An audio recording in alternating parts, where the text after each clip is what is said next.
ஒன்றா இருக்கணும், ஒரு ப்ரீஸியாக இருக்கணும். அண்ட் என்னோடய லைஃப் அப்படி தான் பெரும்பாலும் இருக்குது. கட்டுற Tamil it's a fictional story. Okay, it's about sociopath. So அதோட ஜேர்னரே வேறு. Thanga Meengal even though it's a realistic story, it's a dramatic story. ஏன் ட்ராமாட்டிக் ஸ்டோரினா, தட் ஒரு டிஸ்லெக்ஸியா இருந்து ஒரு பொண்ணை ஹியூமிலியேட் பண்ணி அந்த குழந்தைக்கு வரலைன்னு சொல்கிறப்பே அது ஒரு ட்ராமா வந்துடும்.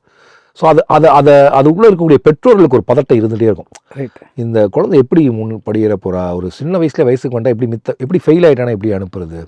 ஏன்னா நம்ம அந்த குழந்தைகள் பிறந்தது யாரும் ஸ்கூலுக்கு போகிறதுக்காக பிறக்கல இல்லை சார். எந்த குழந்தையும் ஸ்கூலுக்கு போகிறதுக்காக பிறக்கல, நம்ம தான் அதை அனுப்புகிறோம். ஸோ அது கொடுக்கக்கூடிய அந்த ஆங்ஸைட்டிங்கிறது அந்த கதாபாத்திரங்கள் அந்த வீட்டுக்குள்ளே இதுதான் அவங்கள குழப்பக்கூடிய, அவங்கள சுற்றி அலைய வைக்கக்கூடிய ஒன்றா இருக்குது. அது ஒரு இயற்கையினுடைய ஒரு கண்டிஷன் சொல்லலாம், இல்லை நம்ம சிஸ்டத்தினுடைய கண்டிஷன் சொல்லலாம். And if you come to Taramani, it's about male female relationship in a modern world, love had. So of course அதுலேயும் அந்த பதட்டம் வந்துடுது. பேரன்புல இது 3 எல்லாமே இருக்குது, இன்னுமே டு த கோர் எக்ஸ்டெண்டில் இருக்குது.